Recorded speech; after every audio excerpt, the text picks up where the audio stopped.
Well, welcome to tonight's stream. My name is Jerry, and I'm also known as Protagonist. And tonight we're going to be doing a couple of things. We're going to be looking at the Next.js auth bypass vulnerability, look at some of the research there, do a little bit of a lab setup, and go from there. And then we're going to see if we can finish up GoodGames. Now, I need to go to bed at 9:30 and I need to put my kid to bed soon. Let's see what we do for the next little bit, and we can hang out for a while. So I'm excited tonight to share with you the Next.js vulnerability. It's very interesting and I think you'll find it fascinating. Yeah. Hi, Kanan Palani and Chris Kidney. It's really great to have you guys on the stream. Where are you guys watching from? And yeah, let us know how you guys are doing, whether it's night or day, and what your plans are for the rest of the day if it is the morning.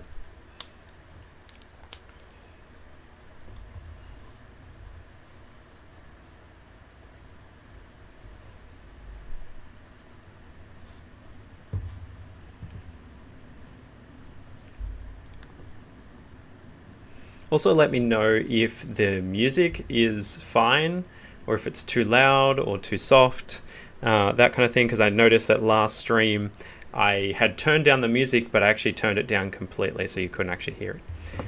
Newfoundland, Canada. Well, good morning to you. It is evening here in Australia. I'm in Brisbane.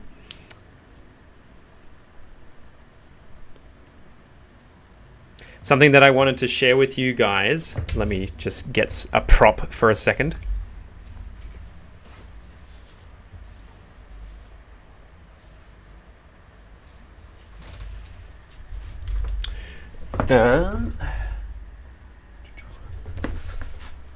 So over the weekend, I was at a cybersecurity conference. Hey, Obia. I'm glad that the sound is all good. I was at a cybersecurity conference over the weekend called CrikeyCon. It is a really great con. It was the first conference that I've ever been to when I first started my journey into cyber. And this was our 10-year anniversary. And I was part of the crew, so I had this CrikeyCon lanyard, this kind of thing. This was actually part of the CTF, and there was a challenge there. You had to decrypt this, which is it's a weird nerdy language. I don't remember what it's actually called, but it was a cool one. And I got a bunch of stickers as well, you know, as you do when you go to conferences. What's a cool one to show? This one. This is my favorite one. It says "No logs, no crime." It's probably my favorite. There were some really cool ones. This is a shout out to CarCon, which I think is a Kiwi con. What else? What else do we have here? This is from a local company called Volcus. They're a pen testing firm. They make really cool stickers every year. I was talking to one of the pen testers for Volcus, and he said that they hire a new graphic artist every year to come up with new sticker designs. We have this one, which is from, I think, Chircon. This is the thing. Yeah. This one is really cool. It actually says "Su casa es mi casa," your house is my house, which is obviously a hacking thing. Yeah. And then my personal favorite is the little Git octopus and Clippy going out for a date, which I think is pretty cool. Anyways, I got to be part of that conference this year, and I wasn't just participating as an entrant. I was also one of the CTF creators. So we have a CTF that we run there, and it's for the day because it's a one-day conference, and I was able to create 4 challenges. We had 2 forensics challenges and a web challenge, and then just a simple like miscellaneous challenge, and that was a whole lot of fun. I've been preparing for the last few months the challenges and the infrastructure with the team, and that was really fun. So yeah, really great. And it was an awesome experience. Like, I would encourage anyone who wants to do a conference to go along. But also, if you can get involved and like volunteer, whether you are volunteering your time, whether you are creating challenges, talking to new people, talking and networking, like, it is an awesome thing to do if you have any kind of meetups or conferences you can go to in your area. Chris Kidney asked if I'm an Oscar F1 fan. I don't watch the F1. I'm sorry. I'm not that into sports, sadly. It is my flaw. It is definitely a flaw that I have. But I did hear the name Oscar paired with F1 and lots of people being happy about that. So, yeah. But anyway, so the conference was really good. It was a one-day thing. I got to catch up with a whole bunch of friends and got to meet a whole new bunch of new people that I'd never met before. I got to meet Shubs. I don't know if you know Shubs, if you're on the bug bounty sphere. He's an awesome bug bounty hunter from Australia. He now works with asset note and vulnerability discovery and attack surface management. And yeah, so he was really cool to meet. There was other people that were really awesome to meet too. Yeah. But yeah, so that was a really fun weekend I had on Saturday. It was very exhausting. It was a long day, but I'm just really glad. And that's why I wasn't streaming Saturday night, if you follow me regularly. Tonight, I kind of wanted to go over the authentication bypass that was discovered recently by a couple of vulnerability researchers called Rachid and like a Zero. I'm just trying to see. Zero and Inzo. Yeah. So I will share my screen so you guys can see. Cool. All right. So this is the research from these guys. They did a bunch of just like looking around Next.js, and they found that you could bypass authentication by bypassing middleware. So the way that you can check authentication or authorization on a web application is you can either do it within the framework and it kind of handles the whole thing, or you can use middleware, which allows you to kind of like modularly do your authentication and access control checks as you go through and make a request. So say an application will make a request, it will go pass through the middleware, and then it will process and pass it to the server and that kind of thing. I will turn that up. Is that a bit better with the music? What is it? Eraser.io? Is that the one? Yes, it is. Great. All right.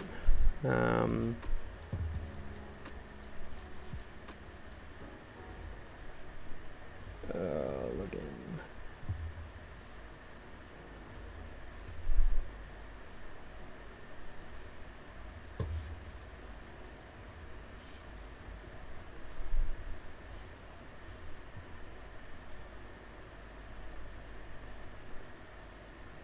Yeah, and there we go. Create a file, and I just want the canvas. All right, so let's say we have our application, we have client, we have a server, right? And so client makes request to server. When the client makes that request, let me just move this over so you can actually see it. When the client makes that request, it will do a bunch of processing here. that's what we call middleware. So what happens is a request will happen and say, I want a resource that is tiny. Let's see. We want /admin, right? So when the request comes through, the middleware will ask several questions. Like it will say, are you an admin? Are you authenticated? Are you doing this? Blah, blah, blah. And so then if they are, then it will let the request go through. If not, the server, the middleware in this case, will pass on here a response saying 401 unauthorized, authorized. And that's kind of, one of the things that a server will do. Middleware kind of allows you to create some more granularity with your application. Java runs a lot of middleware. If you'd seen my stream maybe like a month or two ago, we were looking at the struts vulnerability, and that was a huge one that was based off middleware.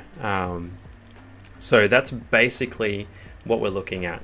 You make a request, it goes through the middleware, does a whole lot of processing, and then it returns a response from the server, whether it's unauthorized or whether it's okay.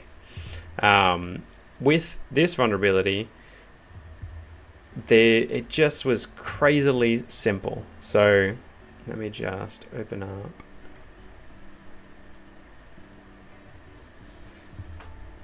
Let's have a look at the National Vulnerability Database.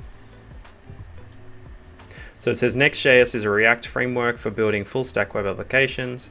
Prior to these versions, it is possible to bypass authorization checks within Next.js applications if the authorization check occurs in the middleware. So obviously there's other ways you can do authorization checks, but if it occurs within the middleware, then you're vulnerable.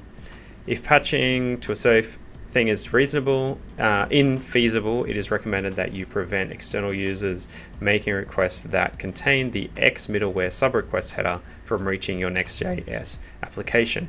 And this is the kind of the crux of the vulnerability, where it lies.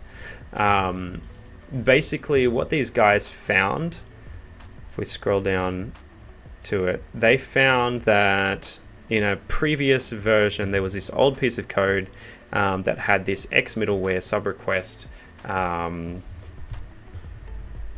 header, and this was the kind of the beginning of how they checked. And so one of the things that it checks is if the middleware info name is present within it, then it will skip it. They also discovered that there is a function within Next.js that checks the amount of times that a request makes, like a request is processed by middleware. I'm hoping this makes sense. And so let me see if I can find it. Here it is. So this piece of code here, we have our middleware thing, and then the reason why this piece of code exists, so it checks to see if the request has recursed 5 times, and then it will stop processing the request through the middleware. The reason why it does this is to prevent like denial of service attacks, or like just requests like going over and over and over again, and then it will kind of stop the request from being processed anymore and just pass it on to the server. So what these guys found is that if you specify the name of the middleware 5 times, which is what stops like the request from being processed by the middleware, then it stops the authorization check within the middleware and just passes it to the server, and the server says 200 okay, which is wild. So it's a crazy way. Like, they obviously did this on purpose because they didn't want denial of services against these applications and these servers. But at the end of the day, like this was a big finding and a massive like bypass that was actually pretty simple. it just needed someone to dig into and have a look for it, which is just crazy. To me, it's just crazy. So I thought I'd set up a little bit of a demo. I hope that is kind of making sense.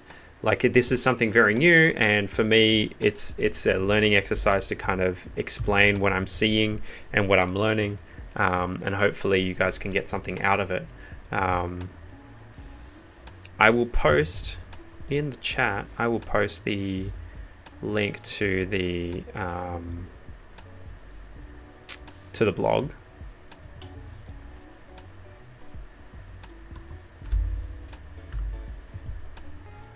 The other thing is, I found that I don't know if you're familiar with Asset Note.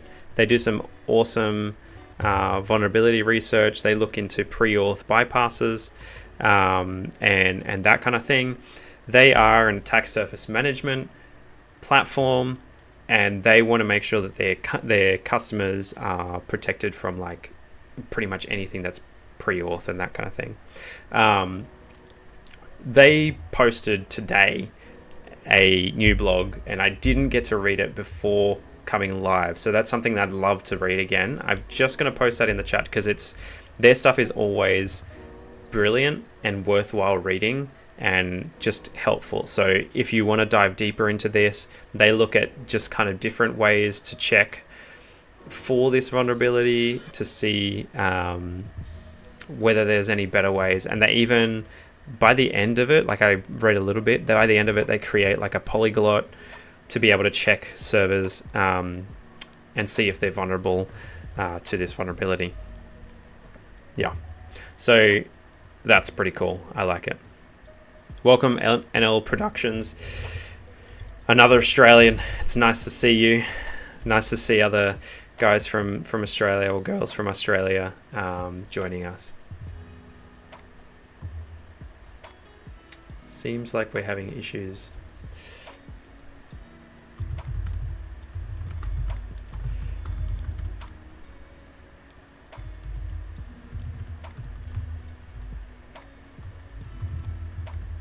Sorry, I'm just replying to someone on Discord saying that we have issues on Twitch, which is annoying. Anyway, so that was that kind of explanation. Now we're going to jump into Kali. We will set up a server. And if I get some time, I'll probably put this up on Medium. But basically, we need to set up... Where did my mouse go? There it is. So we're just going to make a directory. Next _vuln. And then from there, I'm just going to check if we have... Which node? Okay, so I need to install node.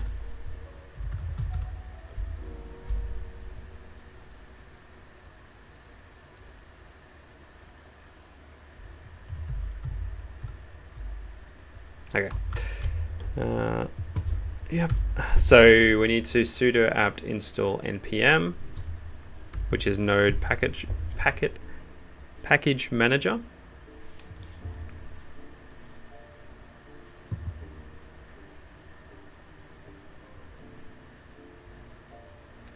And we will wait for that to do its thing.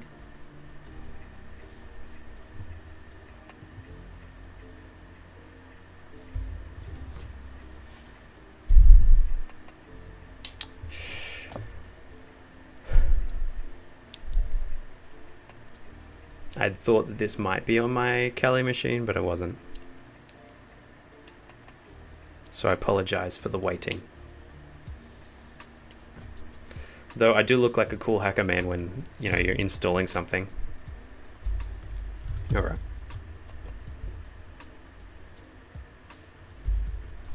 All right, so now we will clear. And we'll do an npx create dash and next dash app at 14.2.24, which is the vulnerable version.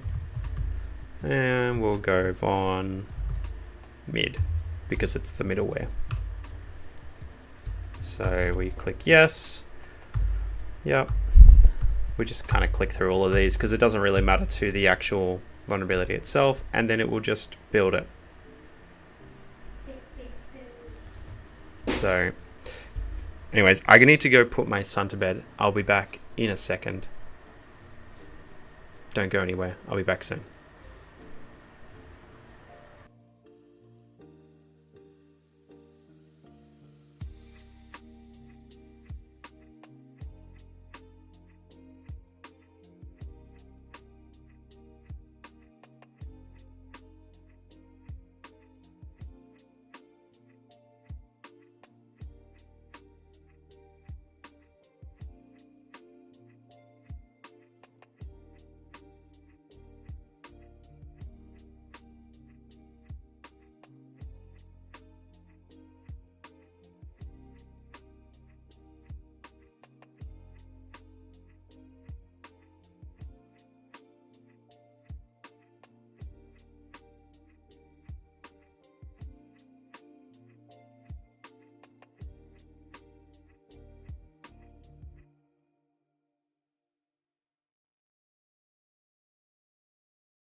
All right, so we are back. Let me just quickly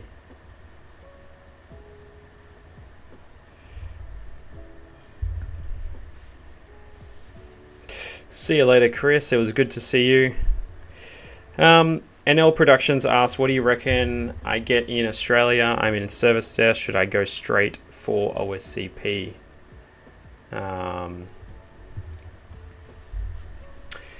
It depends on your goals. Like, not everyone should do pen testing. I know that like most YouTubers are like, you should be in pen testing, blah, blah, blah.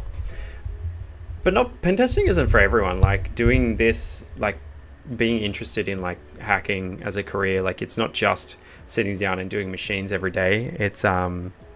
It's also writing reports, talking to clients, making sure you understand risk and communicating that. Like it's a whole lot of different things.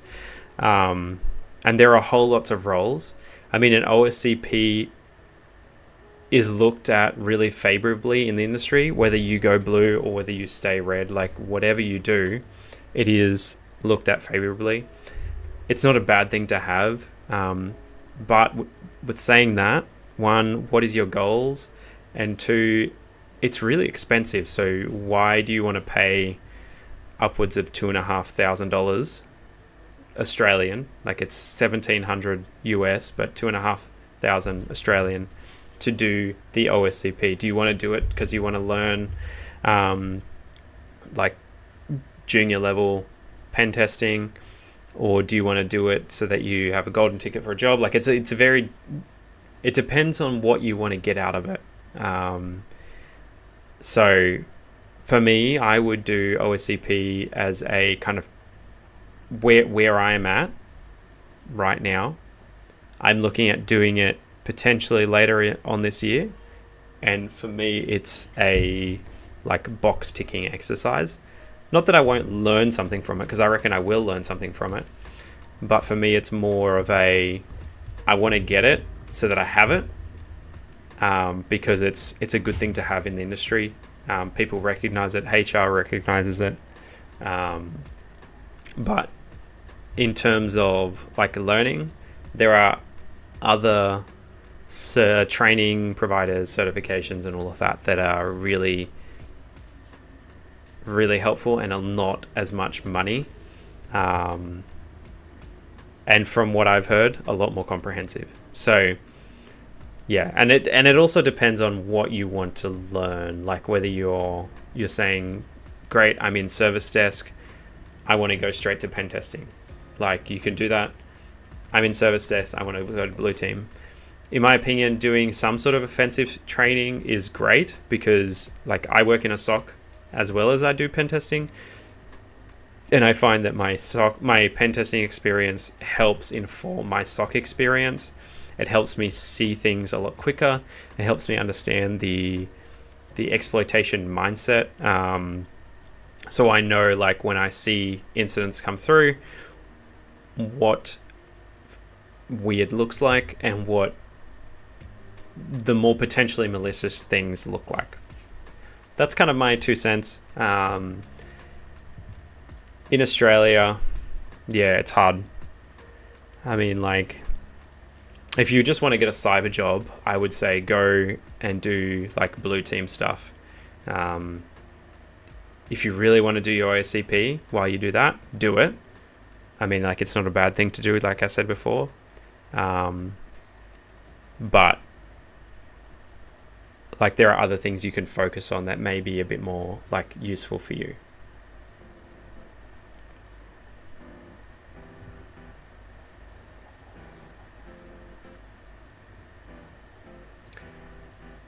Yeah.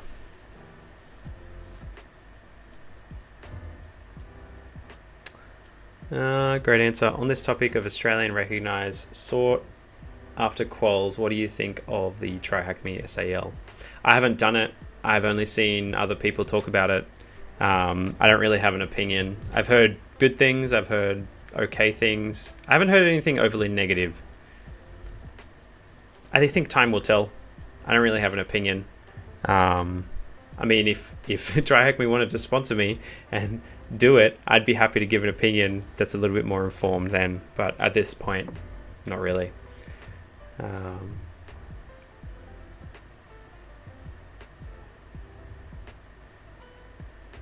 Yeah, NL Productions, that is true. Like, it is easier to go from blue into pen testing. I mean, like, for me, like,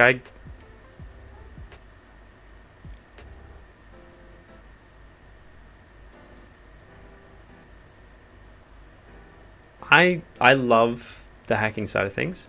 I love it, and I love learning it and all of that. But I do, like, in terms of realism and being realistic about like what we want, hacking isn't everything in cyber, and there are lots of other things that are just as fulfilling, if not maybe more fulfilling in terms of work. Yeah, so like, don't fence yourself in as like, that's all I want to do. So yeah, I think that doing pen testing is really cool and it's a great aspiration, but just remember to like supplement that with other things so that you do have the doors open. But that doesn't mean, okay, now I'm going to get really confusing. That doesn't mean you don't commit to something, because I think it's important to commit to something.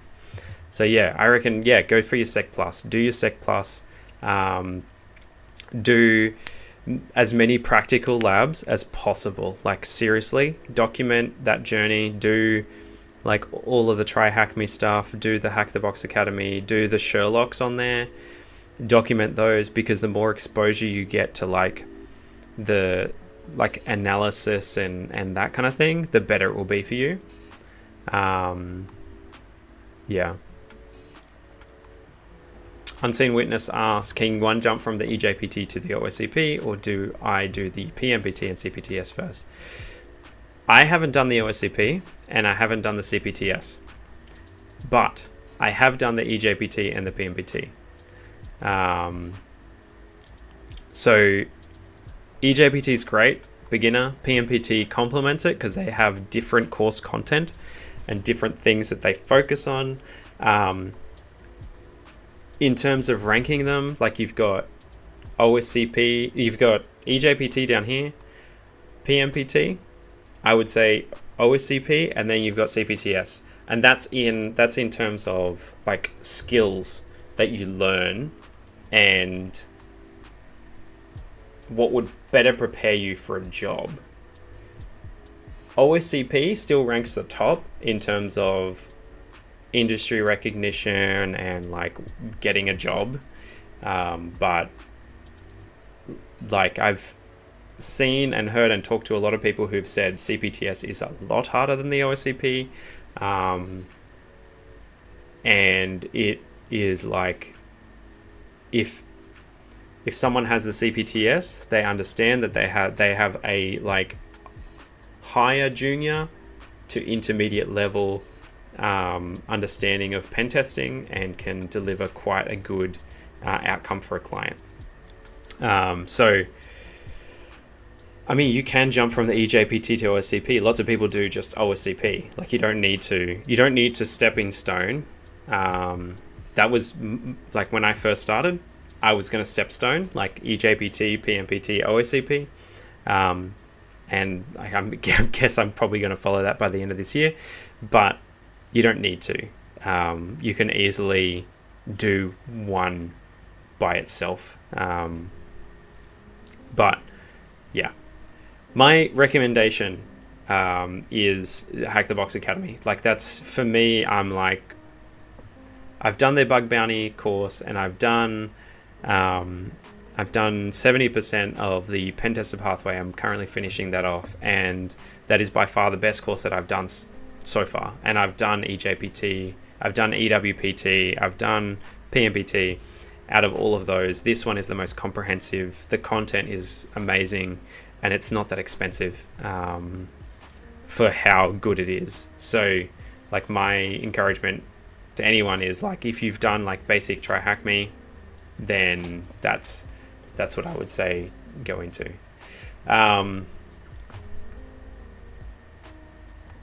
I think, Nigel, the question, what's going to get me a cyber job, is probably the wrong question. I think it's more like, what is going to get me to stand out as a potential employee to an employer. And it's not just about doing a certification or a bit of training or whatever, because I think it's more about how do you market yourself in today's day and age. Like you can easily go from,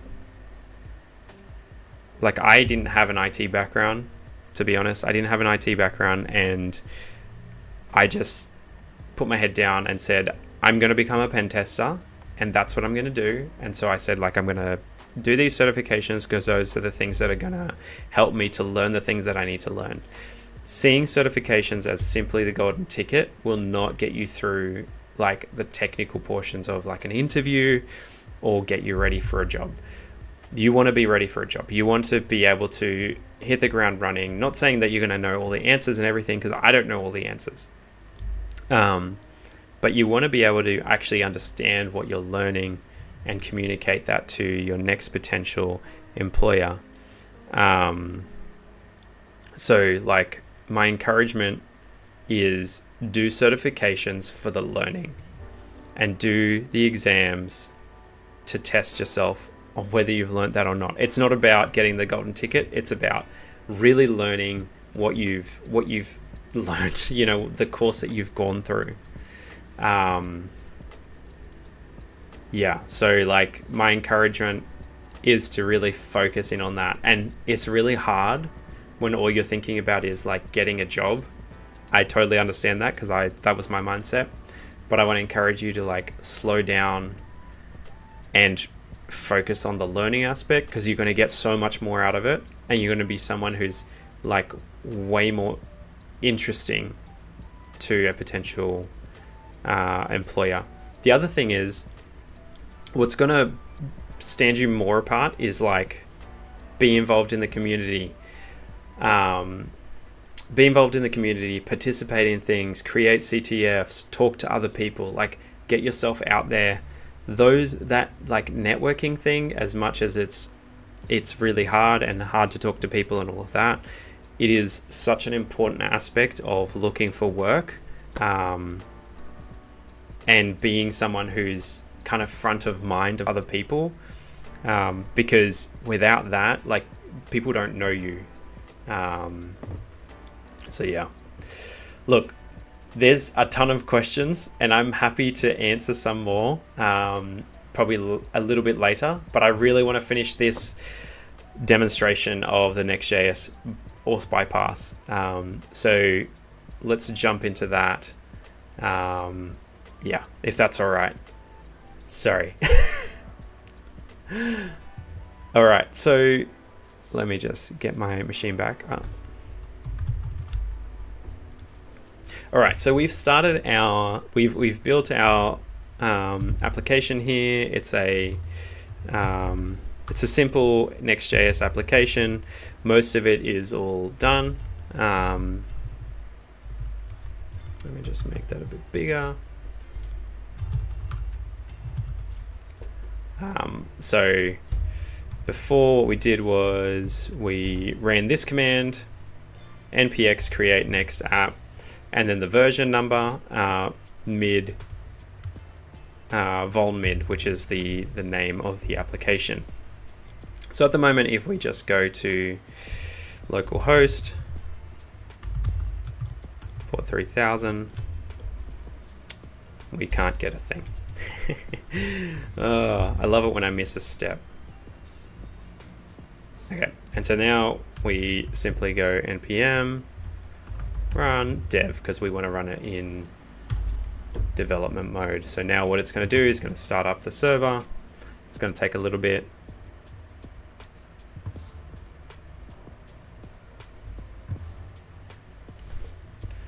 And while that's happening, we will create our API. So we'll go -p app API / version 1. All right, and we will go vim app API / v1 / route.js. So we're going to create a route. Yeah.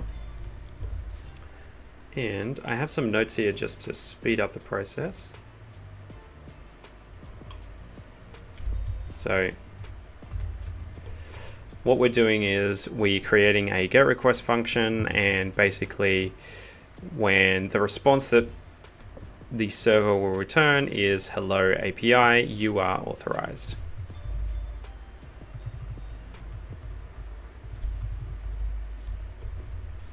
And it's in JSON format. A pretty simple GET request. So let's save that. Oh, that is not what I wanted.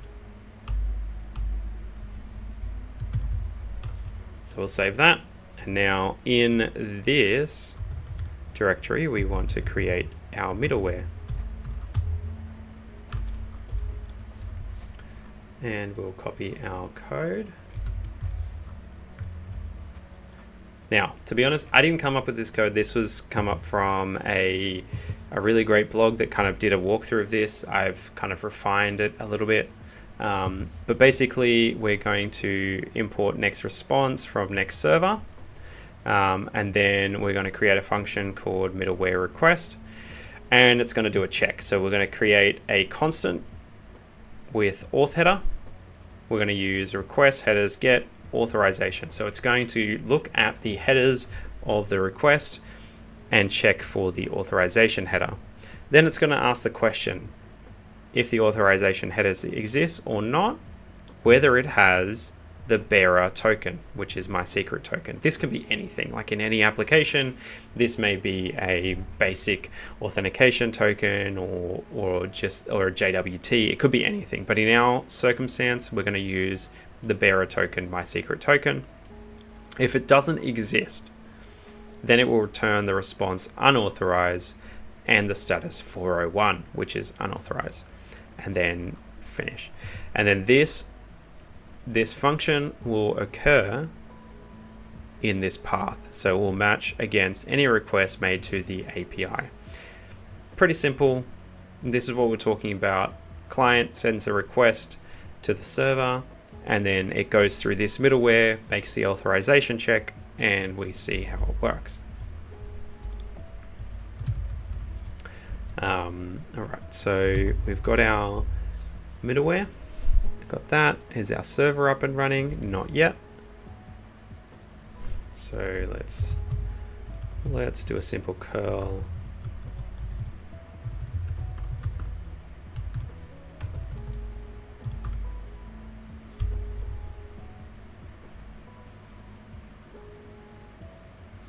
Yep. So this is just showing that it's not fully ready yet.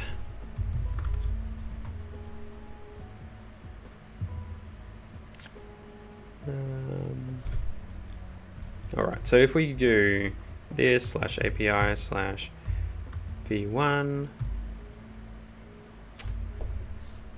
did it make it? Yep, no, that's it. We get our error unauthorized. It's pretty simple, like we see it there. That's the error that we have set up. So let's add some velocity to that so we can see our request. So here we make our request. This is the request that we send off. We're requesting API version 1, and we get a response back with 401. That was weird. Why did that happen? We get our response back with unauthorized, and here's our response, error unauthorized, and that's what we said in the server.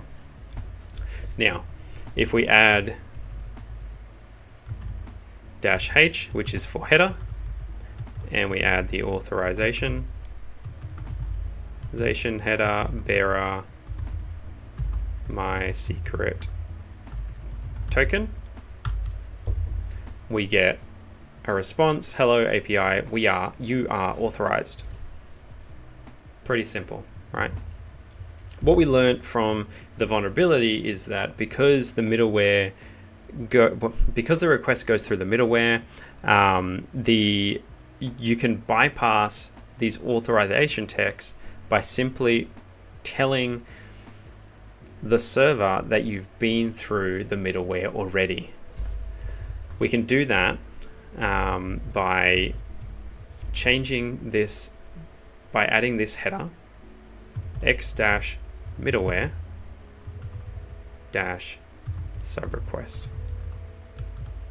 And so what we saw with the code was that the application will check whether this has been run through previously to stop any kind of denial service activities to occur, and it will come through on this. So what we'll need to do is we need to specify here. Firstly, I'll show you what happens when we do this as false. It doesn't let you through. But if we specify middleware, which is the name of the middleware, then again, it's unauthorized. But because there are 5 checks, we say middleware,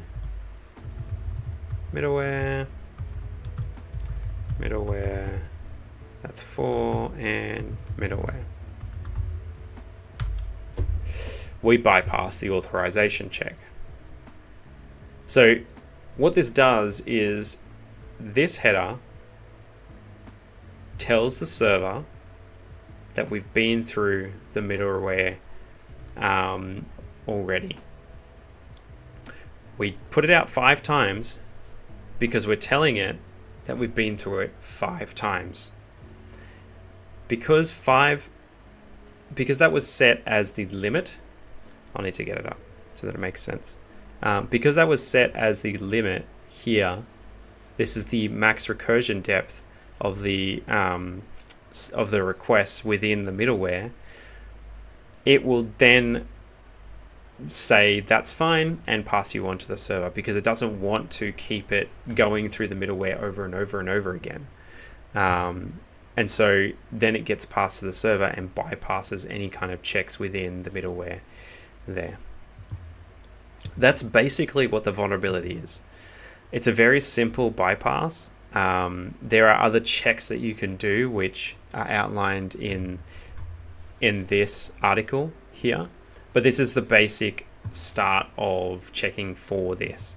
There has been a few nuclei templates that have been created, and yeah, it's, for me, I'm like, this was very interesting and a simple bypass. It reminded me a little bit about some of the Palo Alto PanOS authentication bypasses that had similar header issues that let you just bypass the login.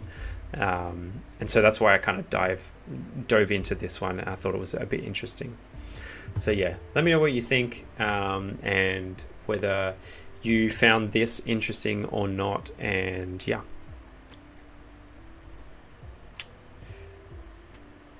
Well, let's now transition over to Hack the Box. Let me just get myself set up.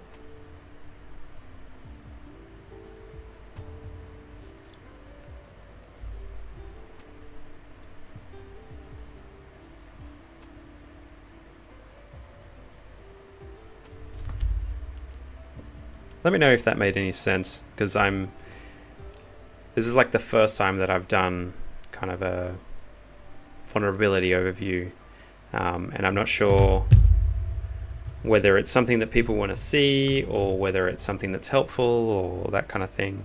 For me, it's a good exercise in like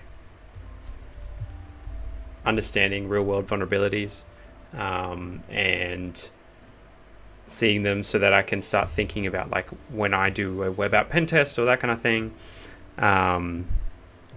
what things I can look for and what things are interesting, and how, I guess, researchers actually look for stuff in the real world. I think that that's the value in it for me.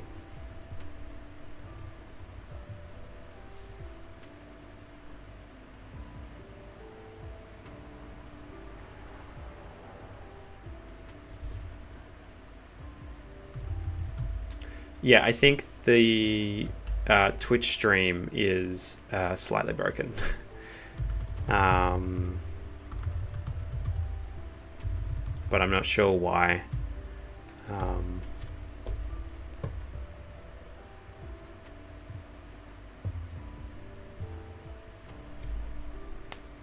Yeah, I apologize for that. Yeah. Anyway, so I am spawning this machine.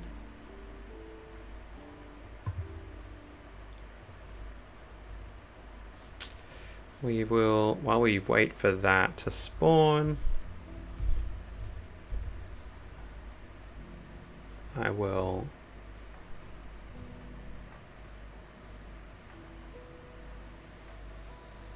make this the right size. City.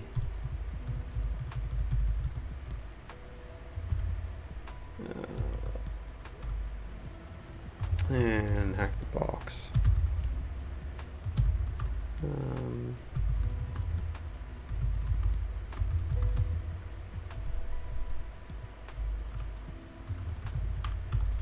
So previously I did this machine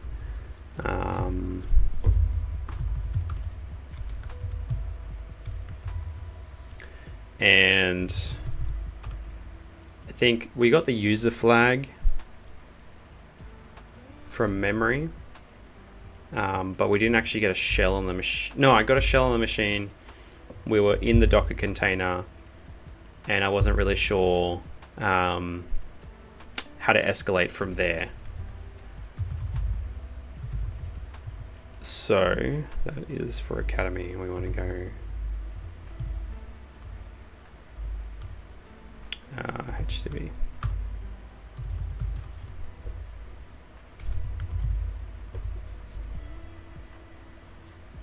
All right.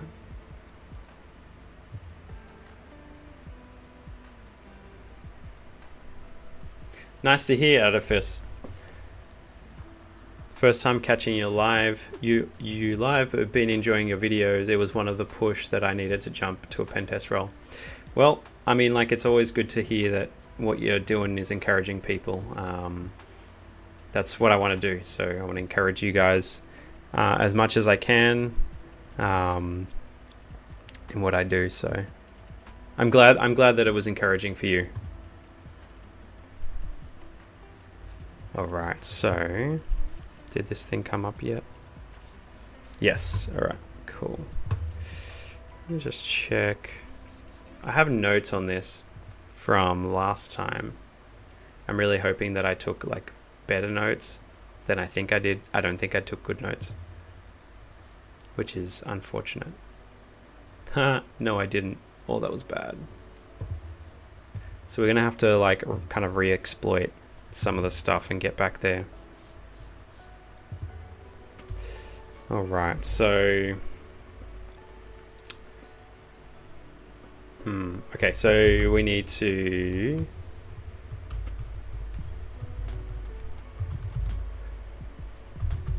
vim etc host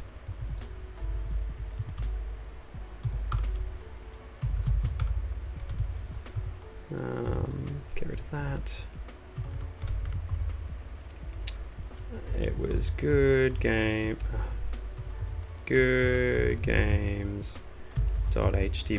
and there was another one, but I think for now, nope, we'll keep it at that. Where are we going? HTTP GoodGames.htb.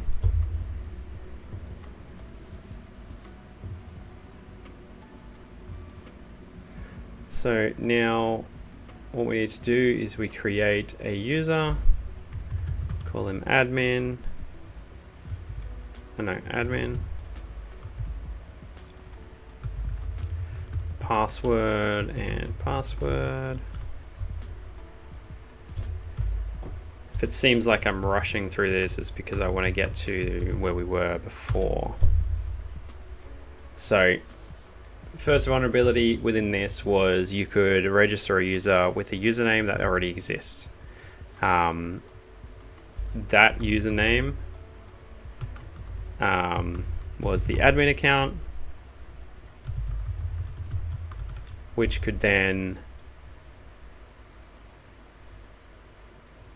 meant that you then were given access to the admin portal, which is this little button here. So obviously that can't resolve at the moment because it is another domain. So what we're going to do is we'll add that to our host file so that it can get resolved.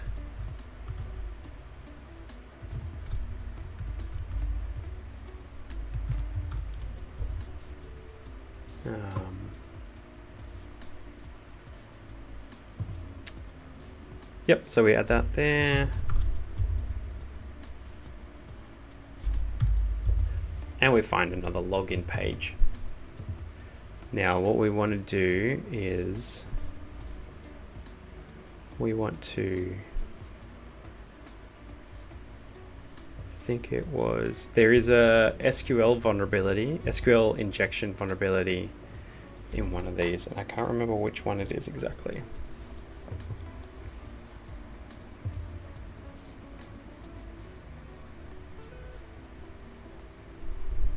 Delete all this. Right, so what we need to do is we need to open this to that and that.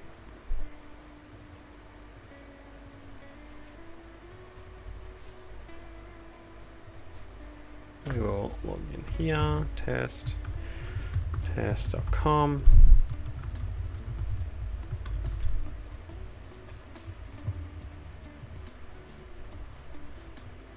All right, and then here we go, test.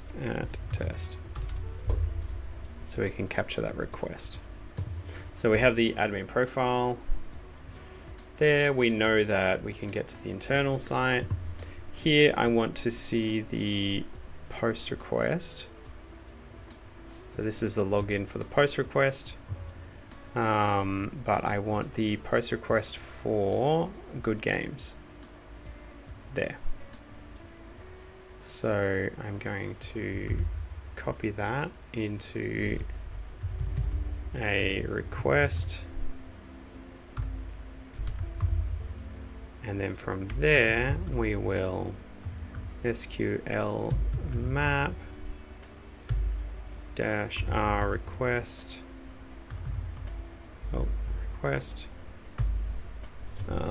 and then we want to dump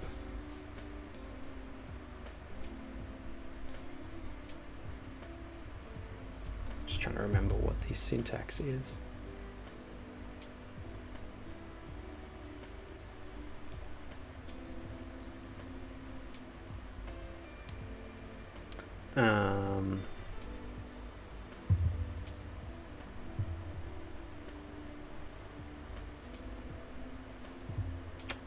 What is the syntax? Where are you? Just looking at my notes over here.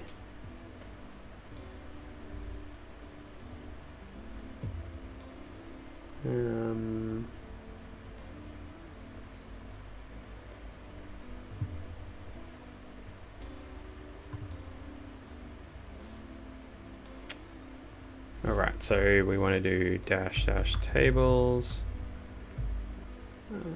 level. What was the? And I'm pretty sure the database was MySQL.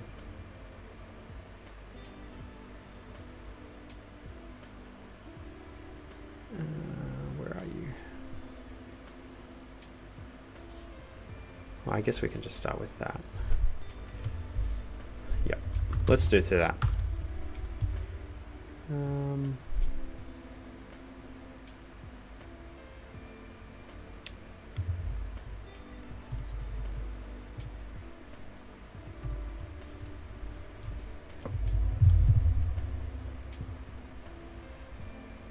So now it's figured out that it's a MySQL database.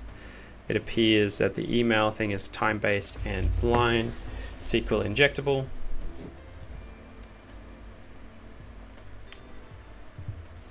And it will run through that. So now it's going to retrieve the information for that.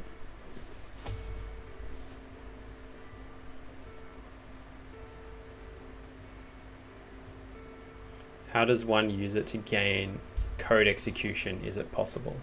Are you talking about the SQL map?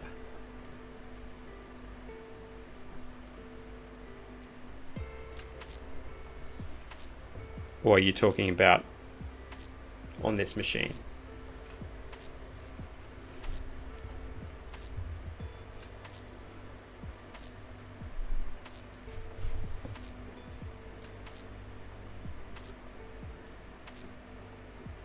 Because you can gain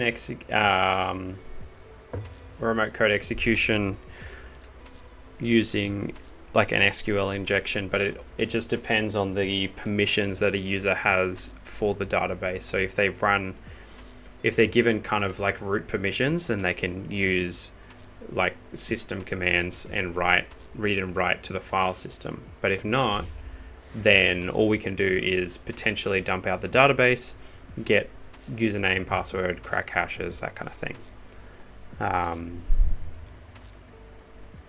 So at this stage, we're just getting the table names so that we can then dump it out.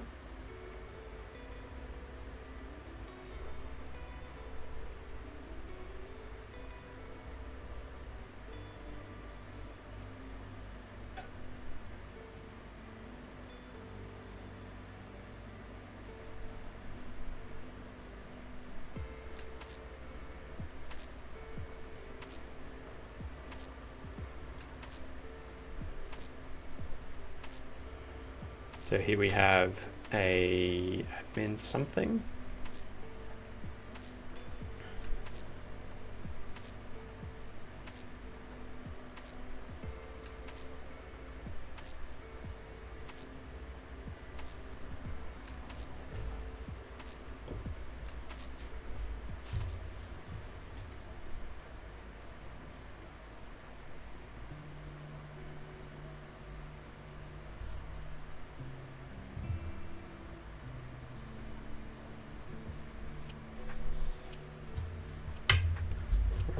What I'm going to do is I'm going to finish this one here, and then what I'm going to do is I want to what was it, -db.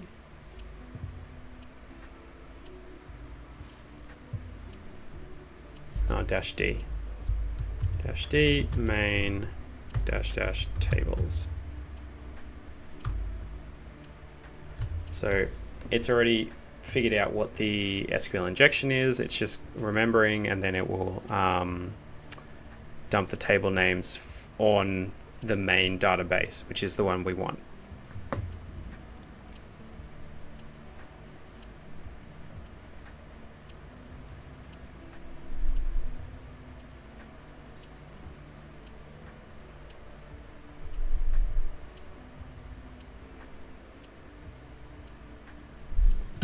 Just takes a little bit of time.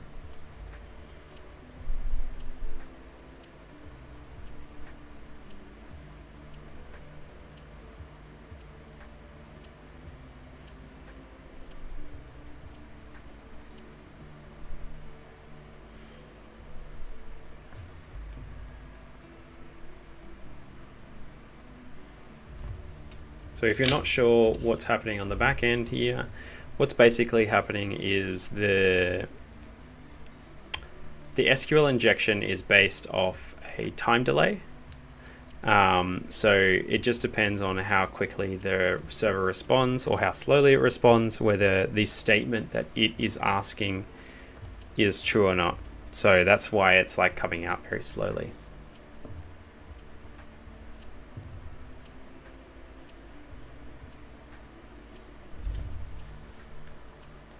Hi Alex, how you doing? I actually haven't had that much time to go through the CBBH list at the moment. I kind of made that list and then I haven't touched it. I would like to. I think I'll probably, once I've finished the CPTS path, I'm probably going to go back because I need to review that content. Like I did that, months ago, and I'm almost done all the CPTS stuff, but I need to go back and kind of review and remind myself of all that stuff and then check those scenarios. I'm really glad that you found it really helpful and the good selection of boxes. Have you just been doing the web portion and just leaving the rest of the machine? Because I feel like that's like the best way to do it in terms of getting the most out of it and just kind of sticking to web. Has that been kind of your experience of what you've been doing?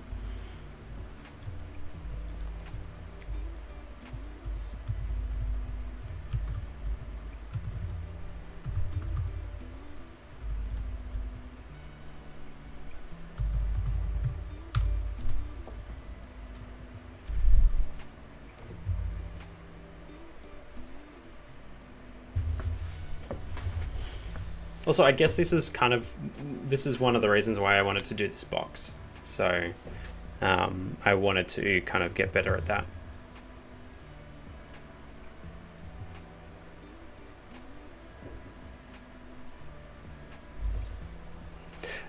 So I said, oh, that's cool.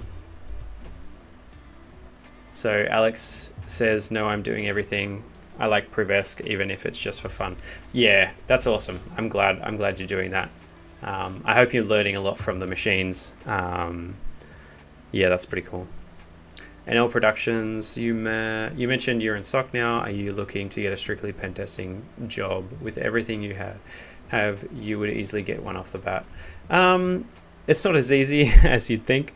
I really like my job. I like doing SOC, and I like doing the pen testing that I do. So I am one of the pen testing employees at my workplace. I would like to do it more. Definitely would like to do it more. So I don't know. We'll see in the future. We're hoping to get more clients at my work. So if you work for a company that needs pen testing, look up RightSec, because we offer pen testing and SOC. We do managed services. I'm not here to sell anything, but I mean, I would like to do more pen testing. So if you want to buy pen testing from us, I would love to pen test your stuff. I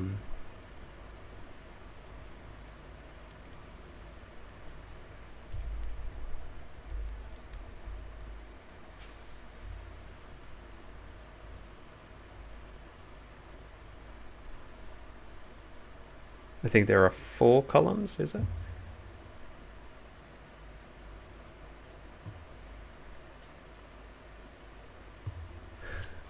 This is very slow, and this is how I did it last time. I found this SQL injection, and then yeah. Where did you find the other one? Let me know, because if that's if that's quicker, I would like that.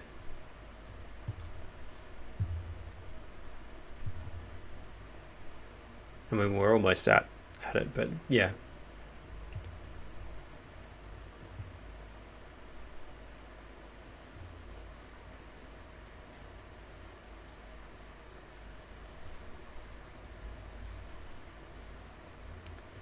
I need to pick some more music.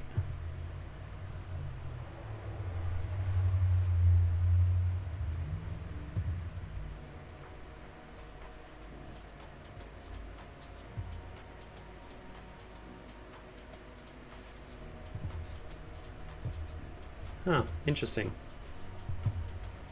Do you remember what kind of technique it is?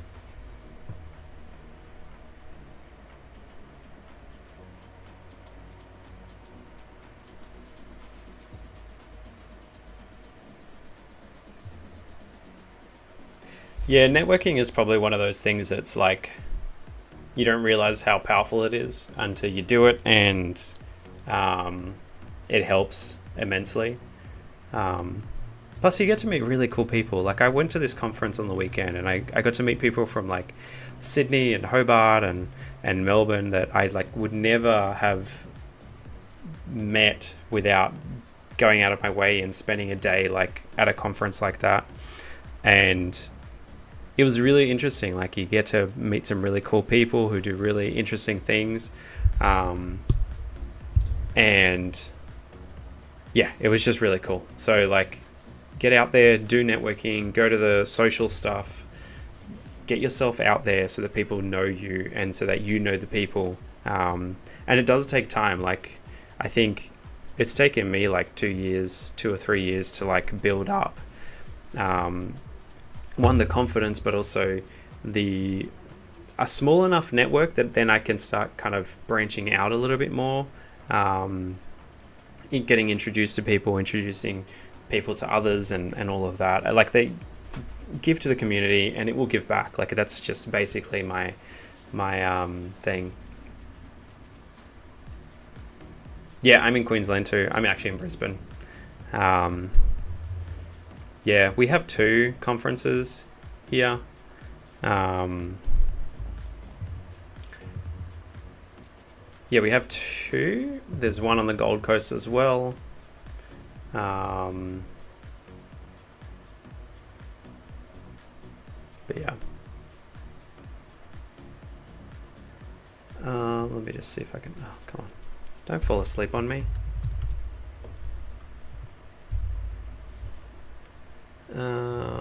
What is, you specify the type of attack that you want.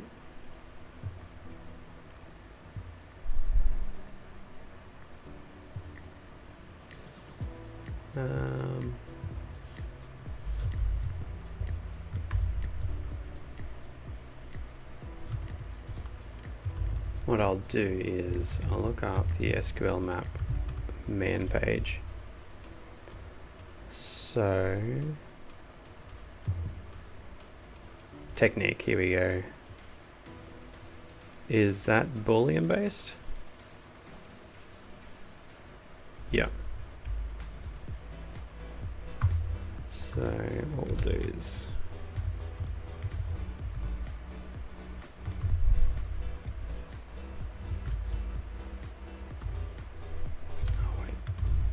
what was that again?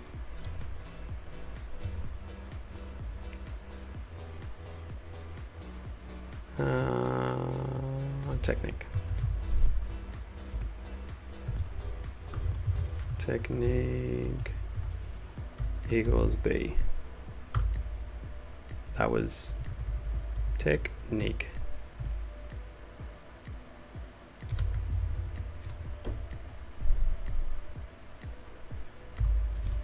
And we'll go level equals 5.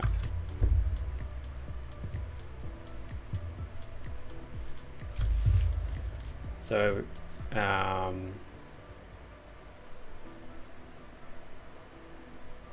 yeah, possibly. We may have met in real life.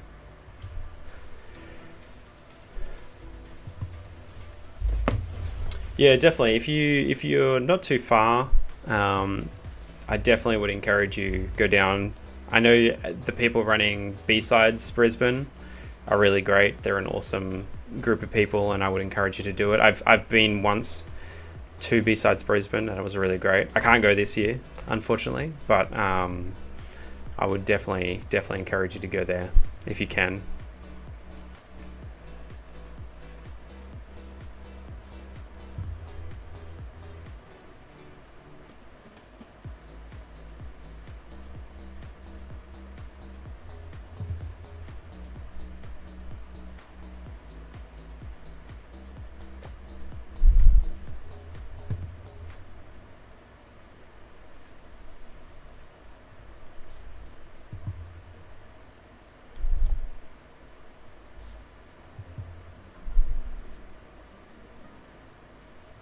I don't think it's working. That's all right. What we'll do is we'll go back to what we were doing before, and we will specify the column.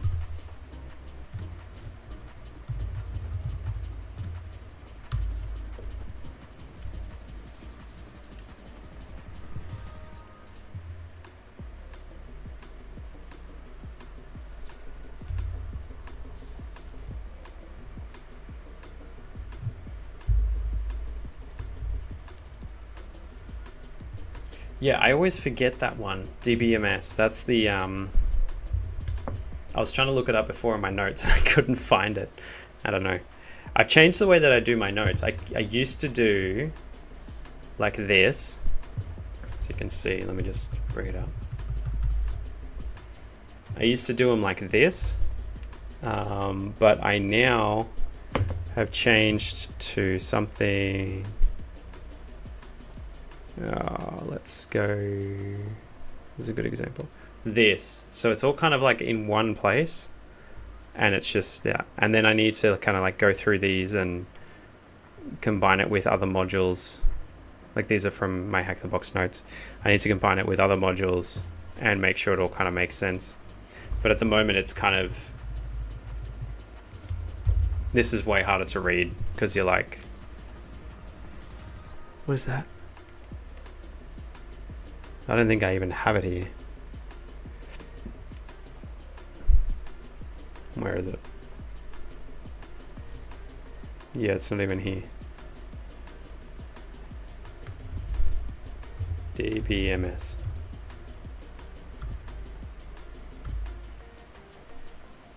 It's in a lab note. That's all I've had it in. So I should add it to check. Where is it? We'll just add it here. Dash DBMS. BMS equals DBMS. Yep. Specify the DBMS you want to target.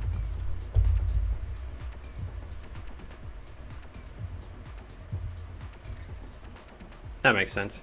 I think I feel like it was, but I even in my notes I have it for like one of the lab solutions. Where is it? There.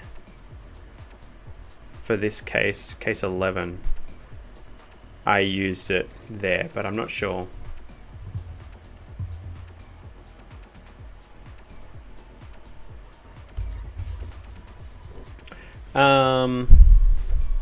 Let's see if we can crack this one.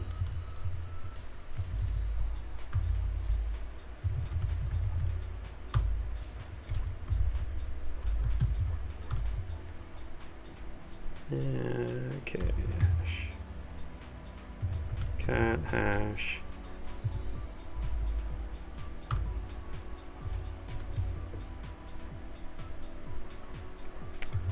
And that was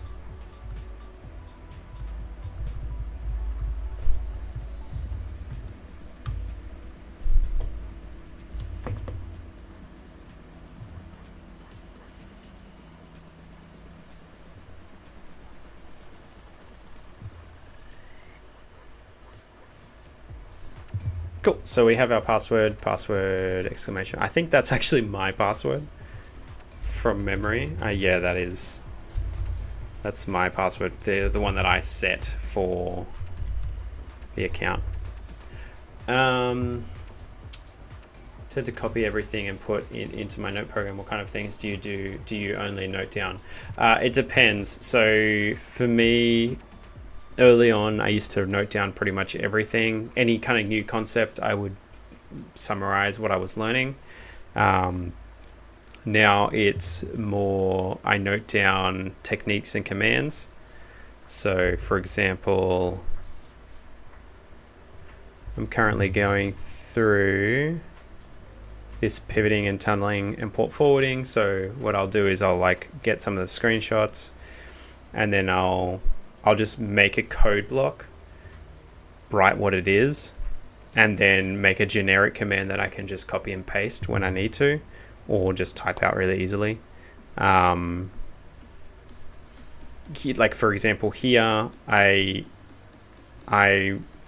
use something with Metasploit to start a handler, and so then I just kind of wrote all the commands in one line just because it was easier for me.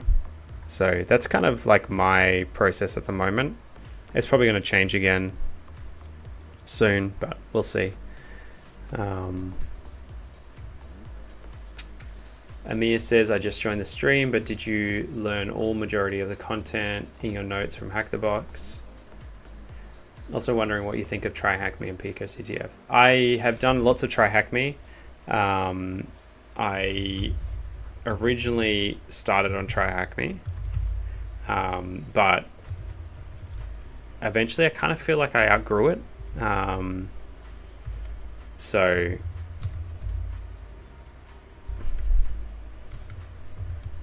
there we go. Whoa. Yeah, so I started off with Try Hack Me. I did all their kind of like intro stuff. I did a lot of their pen testing stuff, but I also had done a couple of certifications before I recently started on the Hack the Box Academy stuff. I also played around with Pico CTF when I first started, but not a lot because I was on Try Hack Me. They're really great platforms. really awesome, take you from like a zero to like a good amount of knowledge. I've just found that the depth of Hack the Box has been a lot more. Their academy, I'm talking, like if you do Hack the Box labs, like it's different. You're going in there to do challenges. Like that's what we're doing tonight. We're doing a challenge. We're not doing it to what's it called? To learn something just like you would in a textbook.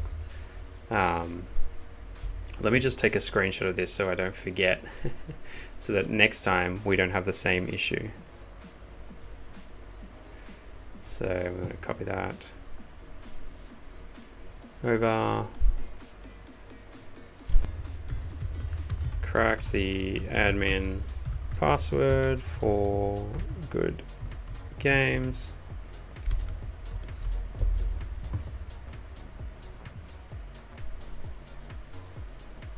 Alright, so then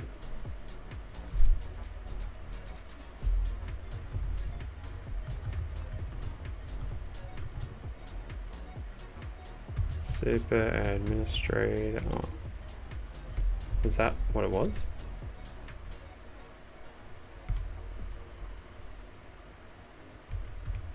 Nope. This is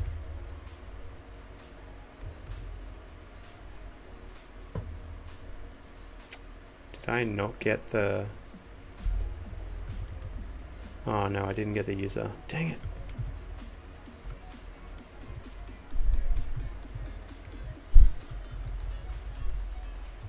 Email. And now we have to wait for the email to come through. Okay. I mean, while we're doing that, I can take some more screenshots.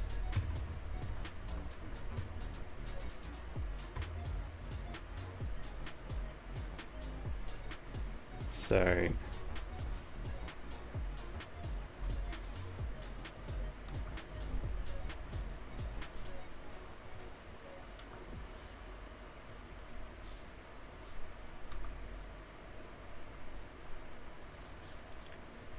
why isn't this working? All right, there we go. So we got that.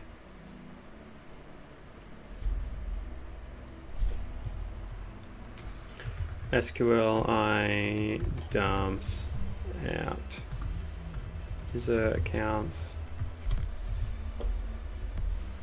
so we don't forget.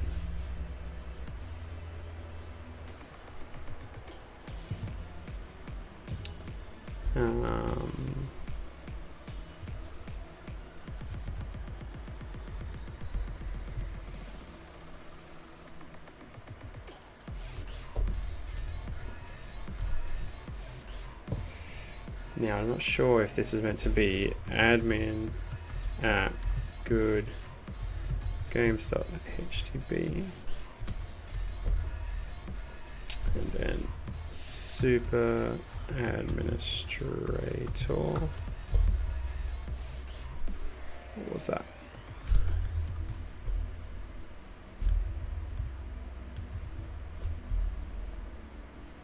Just make sure that this is right. No. Alright, so we just need to wait. I'm just being super impatient. GoodGames. GoodGames.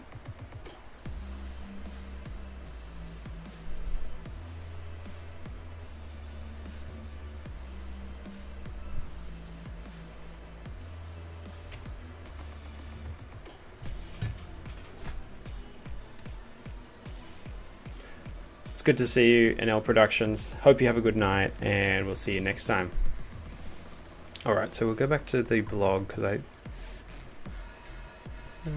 where is it? There was one of these that had a...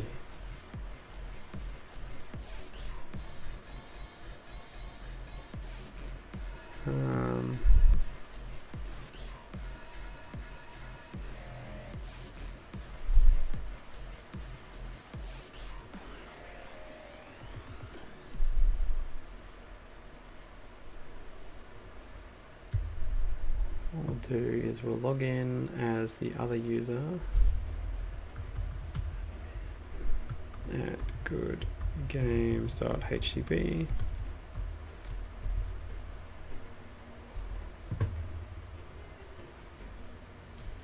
Right, so just seeing if we have a name here. Nope.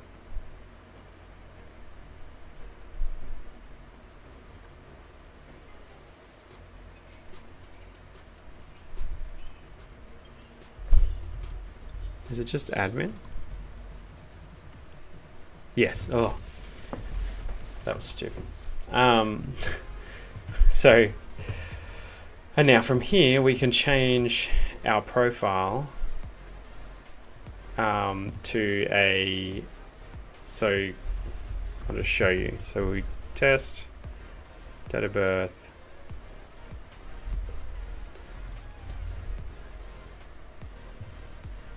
And then our name appears here, and yeah. So this parameter here, this field here is server-side template injectable. So we can do this 7 by 7, and then because it is injectable, it will treat this as a formula rather than just a literal string. And so it will perform this calculation, 7 times 7, which is 49. We also need to fill out all the other fields. And we see that it's injectable. Now this application is built in Flask, which is a Python application, which means we can use Python to gain a reverse shell using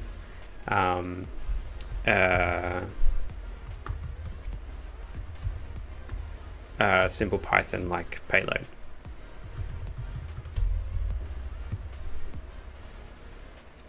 Python. Now, where was I?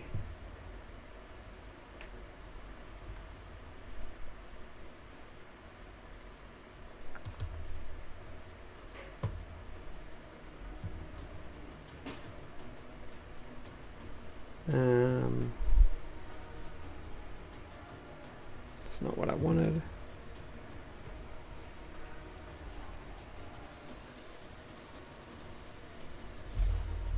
Let me just see if I can find. I found a really good blog that had a payload that worked.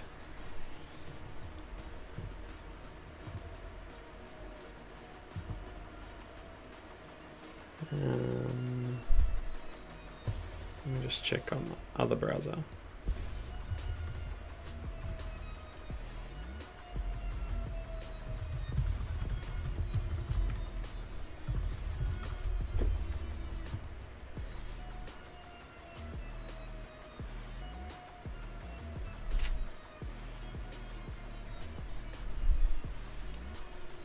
Where are you?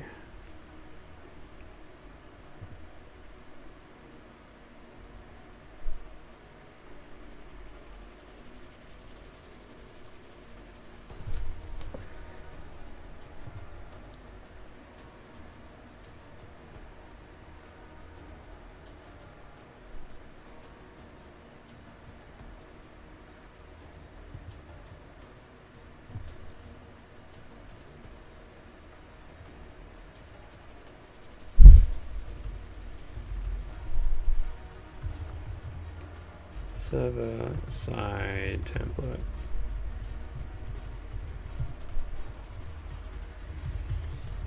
Injection Python.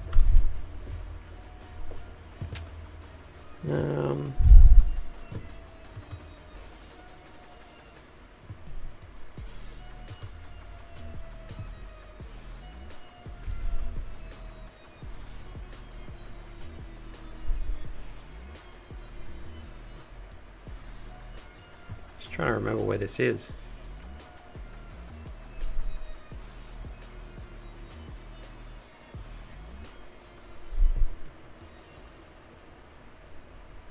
So I figured out that it was built in Flask, mainly because it's called Flask Vault. But we can also see that the server is a Python server. So I did this machine previously. I've gotten up to this point previously, and I was able to get a reverse shell before. Python reverse shell.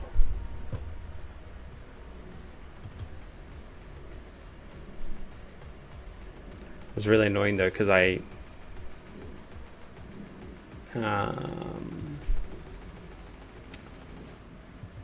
had a blog that had it for me.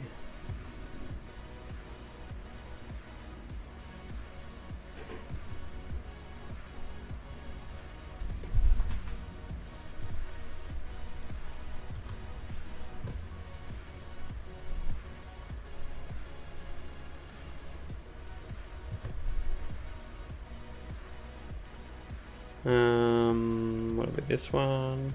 Maybe we can try this. So that will do a remote file read. Nah, we got an external server error. No, so this is Kaido. It's basically a burp competitor. It's really great, it's free, and it does pretty much all the stuff that Burp Suite does.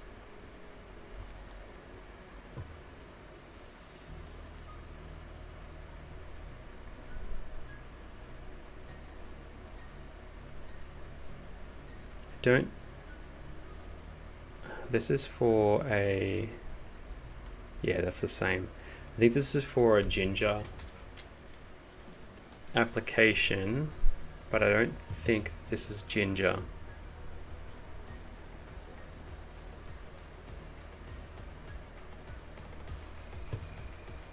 We'll see.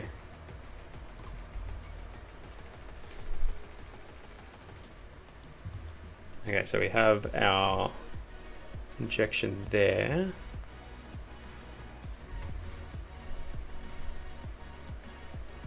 So what we can do,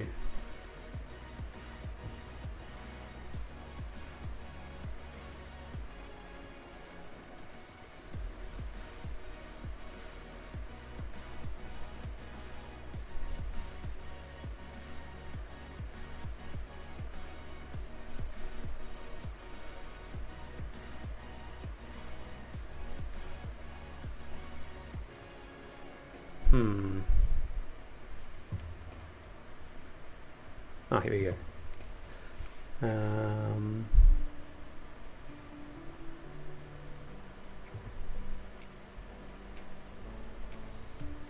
Where are you? Remote can execution.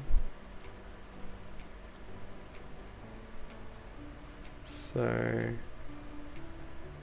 we'll do this and give it a go. So this should pop.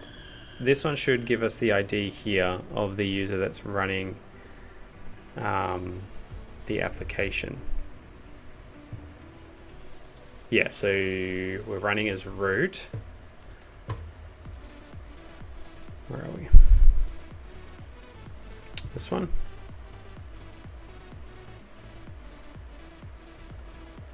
So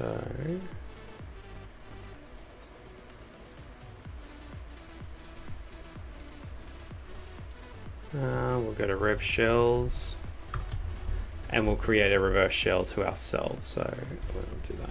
40,001. We'll copy this. Now, what we need first is this one. We'll get rid of all this because we don't need that anymore. Copy this into here, and then we'll change this to our reverse shell. That there, change that. That, and we will open a Netcat listener. So we'll save that. Did that execute? No, it didn't. But why?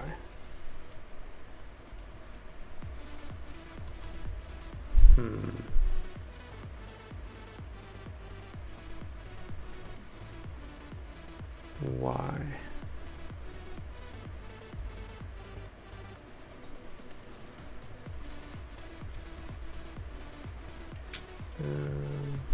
Don't need that.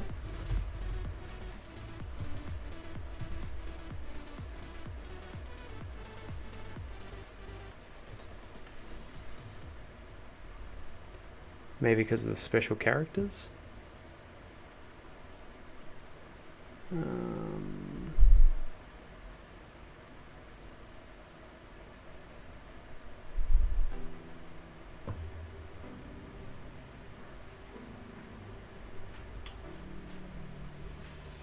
Change it to a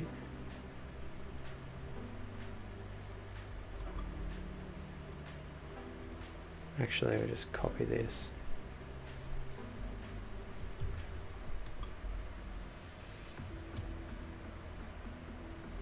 Change that.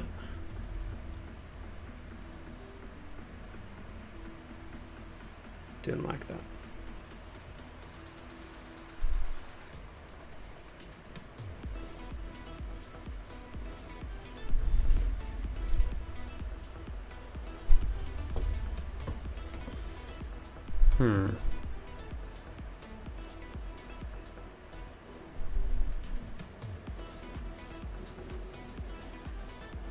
I just can't remember how they did it.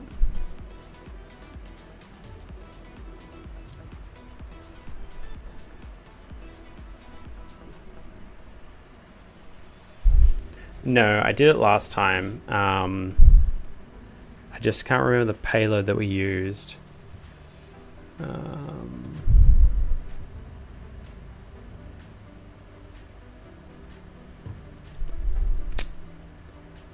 right.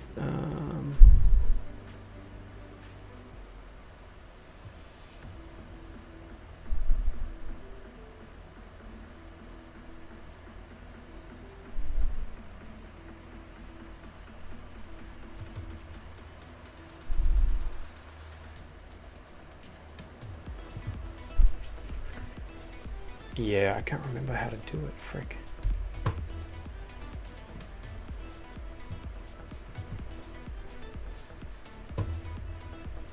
Let's consult the trusty notes, because there was a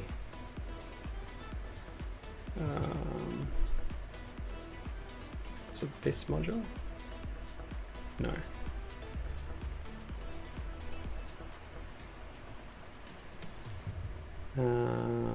Server-side attacks.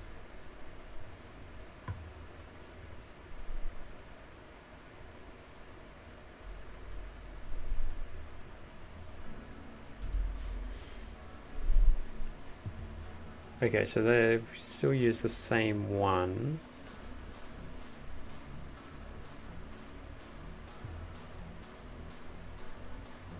So we could use this. Control C. So let's just get rid of this. So let's workshop this. So we'll create this, import OS, and we can do system. And then in here, we may want to put in our reverse shell.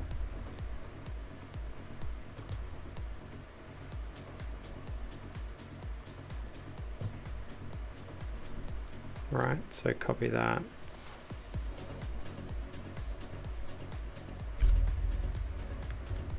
So bin bash -I, blah, blah, blah. So we'll copy that. We have our listener listening. That. The server error again. So didn't like that, but why?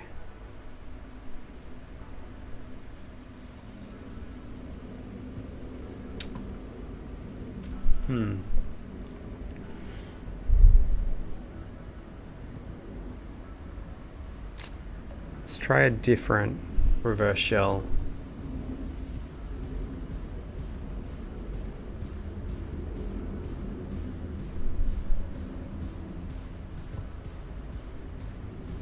It could potentially be because it's got these ampersands. in here, which means it's just like messing with the request. But we can try it anyway.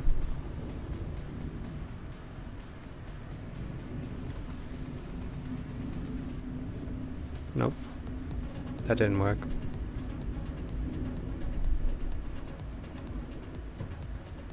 Alright, we'll try that.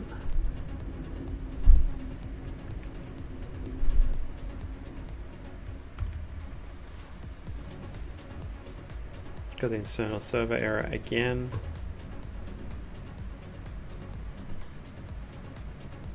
I mean, we could potentially just... Where is it? PWD. PS open. What was it again? P open.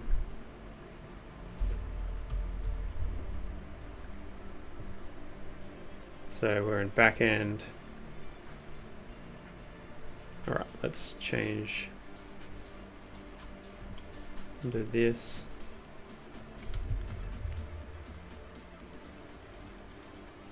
I'll just change this to ls home.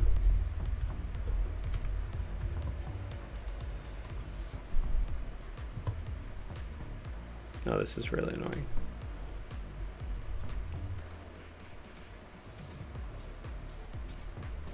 It's using that. So we have a Augustus user. Let's see, settings. Cool, let's try it, see if we can do this here so we don't have to.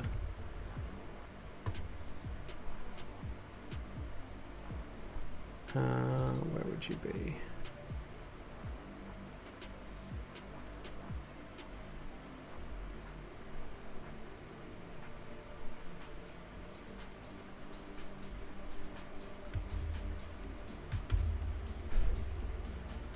Back end.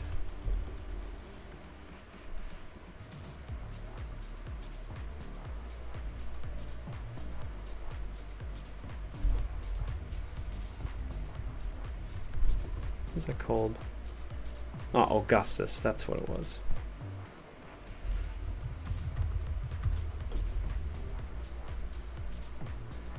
All right, so we want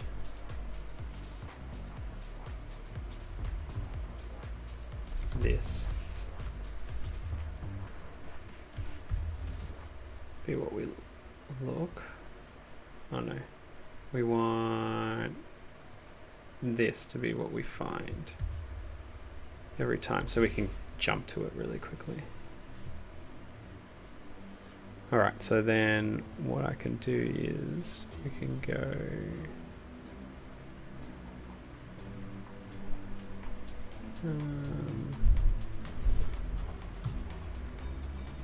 Augustus.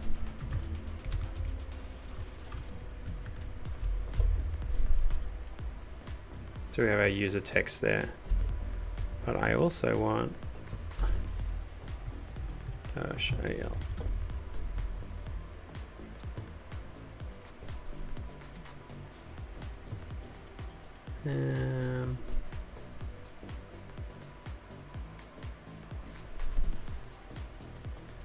Can we do that with a root?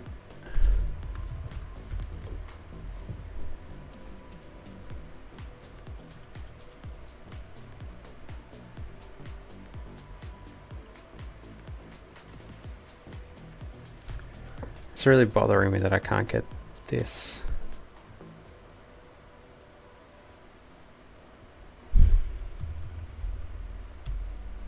Net start dash NTP.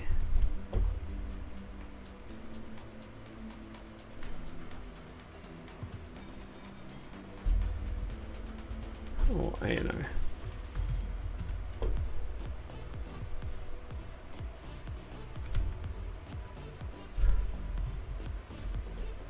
So we have Uh,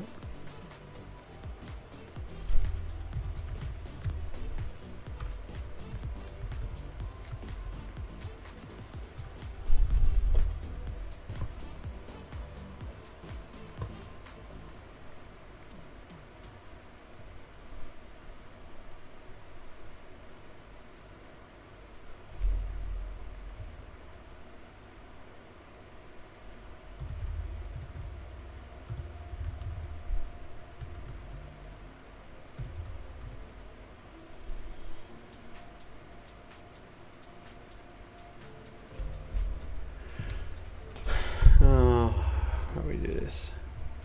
Which, let's see, which, okay, Python.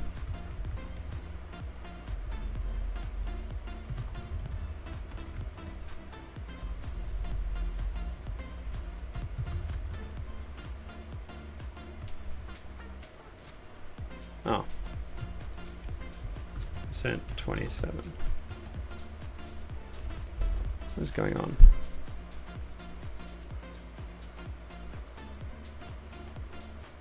I see what I did. Nah, there's nothing out there. You just literally just have to play with the thing. This is really frustrating me because I had this previously. Let's just, what I'm going to do is I am going to pull up the walkthrough, save us a bit of time.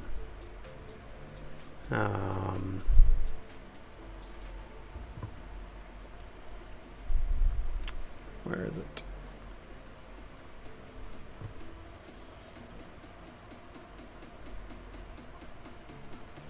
That's what I did wrong. Okay. So we needed to base 64 encode it so that we could get it back. All right. Let's do that.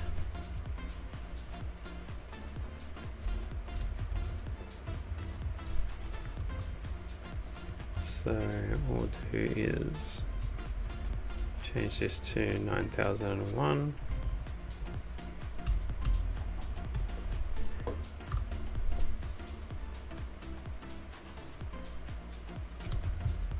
Sat.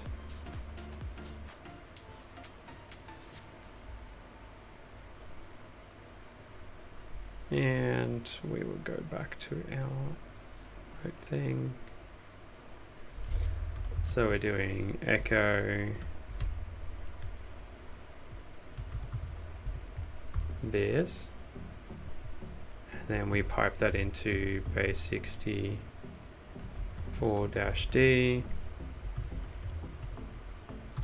bin bash. I think that's how we go. So you have to base 64 encode the command because when you send the original command over, the server doesn't know how to handle it. There's just too many special characters, and I think it just kind of fails. Hence why you change it. So you change it to that.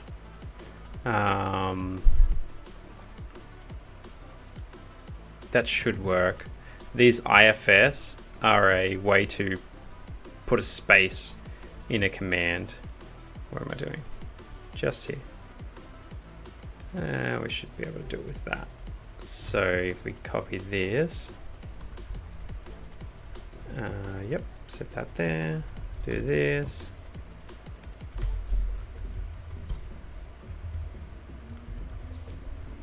So we will see if we can catch it. And we see the server immediately hangs and we have our reverse shell.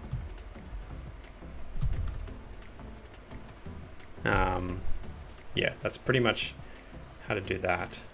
And unfortunately, I can't believe it took me an hour to get to this point, but I've kind of run out of time.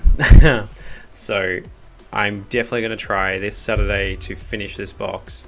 Now that I remember how to do it, I've got my commands, we can just jump on, get our reverse shell and jump in.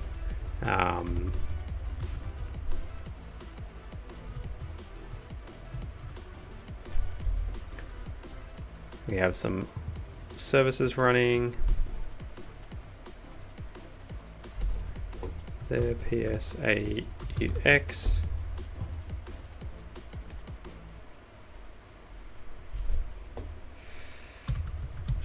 All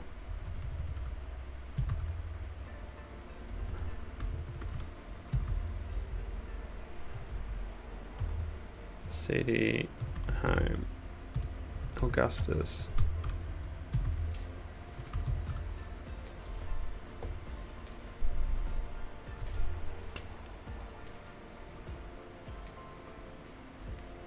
Yeah, this is great in practice for template injection attacks. This is perfect. It's a very simple, straightforward one, but basically that's what you would be checking for. Yeah. So, how long is this Docker escape? I think it's 2.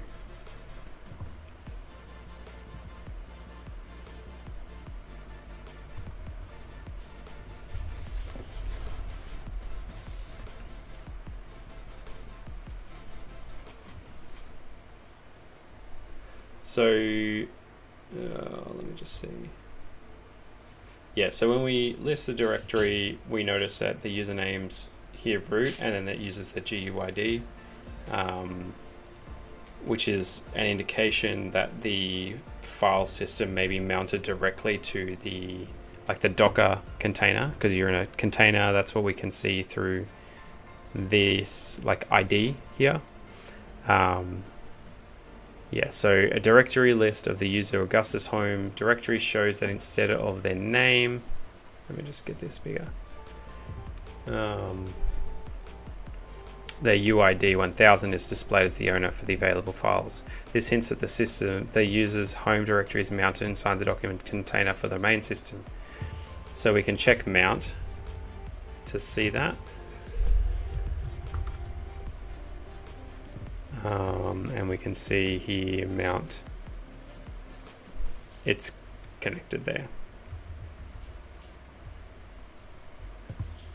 Enumeration of the available network adapters shows that the container is this, and Docker usually assigns the first address of the subnet to the host system in default configurations. So we can go ifconfig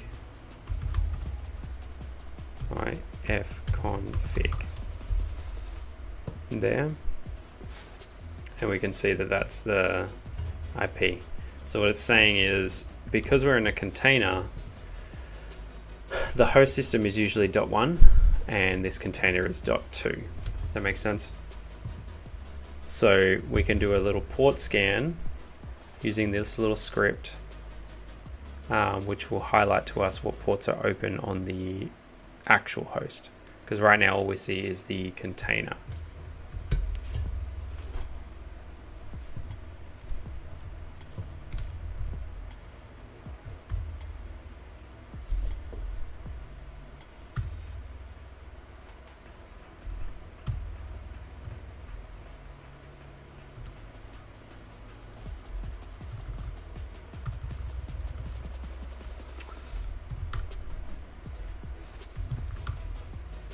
And it's died. All right.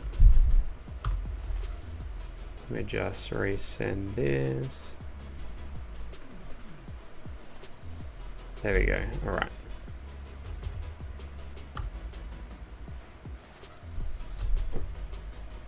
So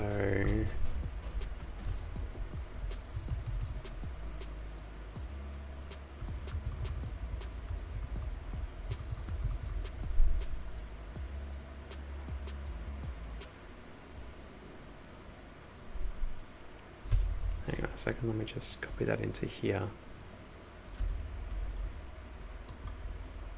That's the problem.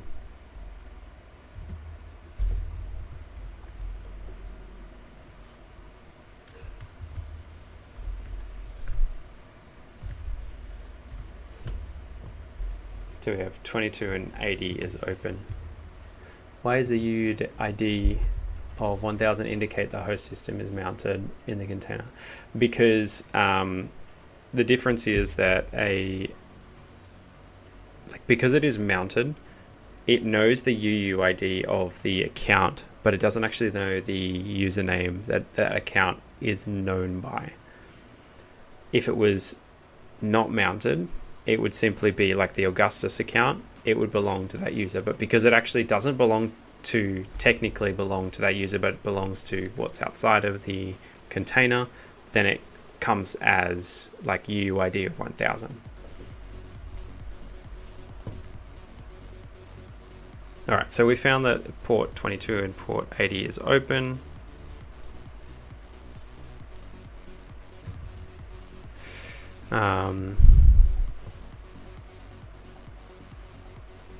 So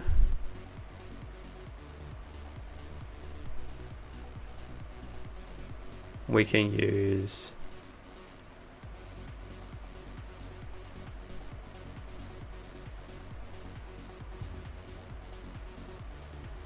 log in with the same username and password. Let me just go back. So if we go SSH Augustus at 172.19.0.1,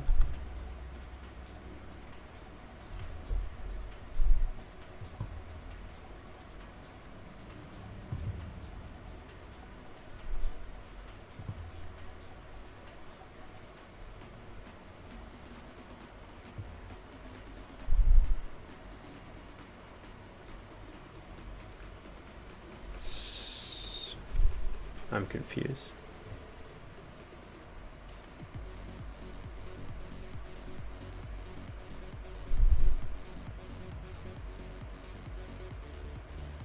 Why are they doing this?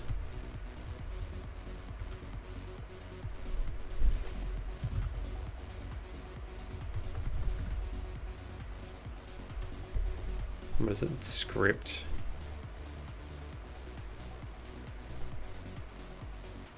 Dev null bash.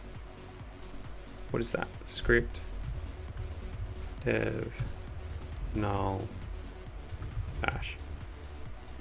Oh, okay. SSH Augustus at 172 dot, what is it? 19.0.1.1.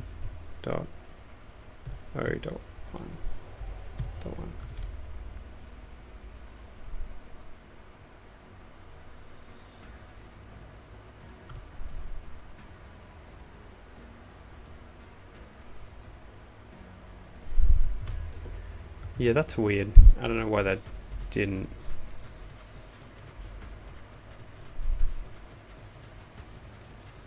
Let's resubmit. So SSH Augustus at, was that the normal? Yeah, 17.19.01. 172.19.0.1.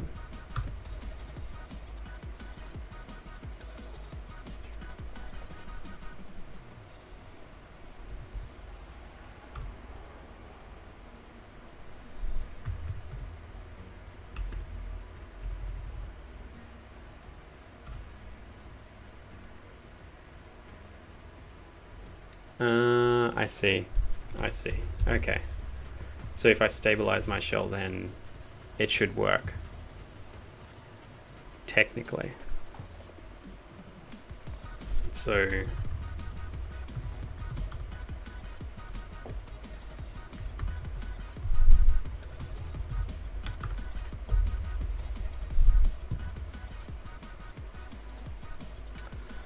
and I don't remember this, so we're going to look at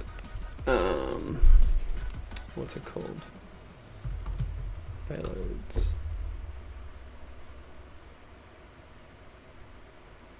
No, it's not in this one. It's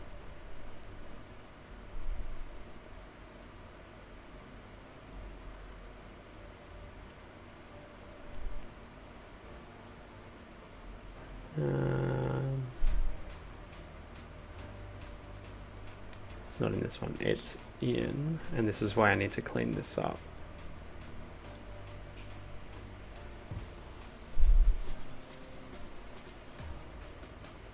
Here we go. And okay, Python.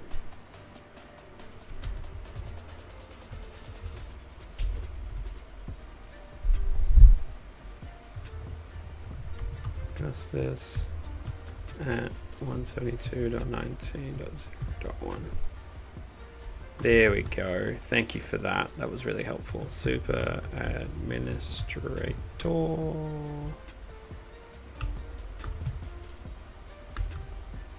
That's going to be wrong. Super administrator. There we go. All right. So we are there. With the knowledge we use, knowledge that the user directory is mounted in the Docker container, we can write files in the host and change their permissions to root from within the container. That is cool.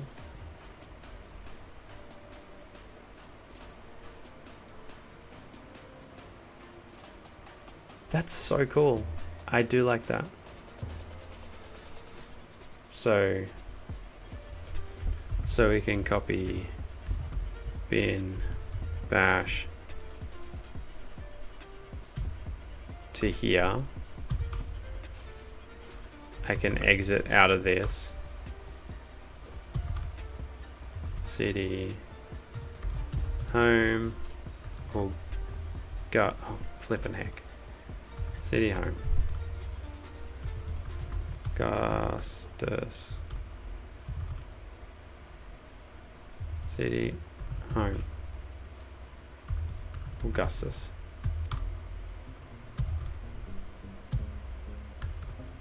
ls-al. So then we can chmod plus x. No. What was it? Change owner. Is that what it is? Change owner. Change own. Yep.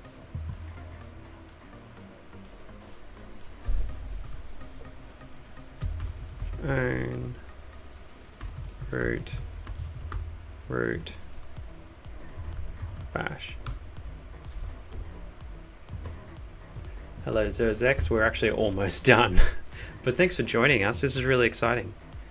We've almost got full root access. And I'm guessing we're giving it SUID permissions. So chmod 7 something 55.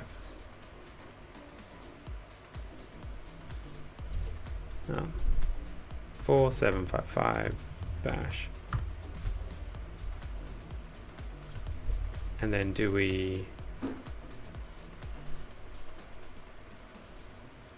go back into that? And then, yep. So then we go to SSH Augustus at 172.19.0.1. Super administrator ls-a.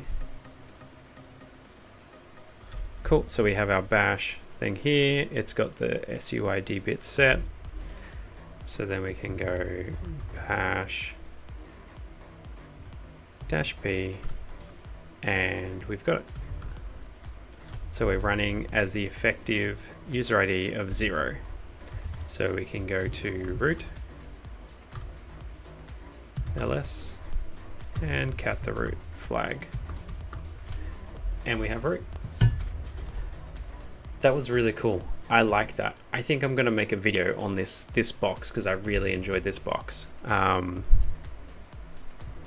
Yeah, I thought this was really cool.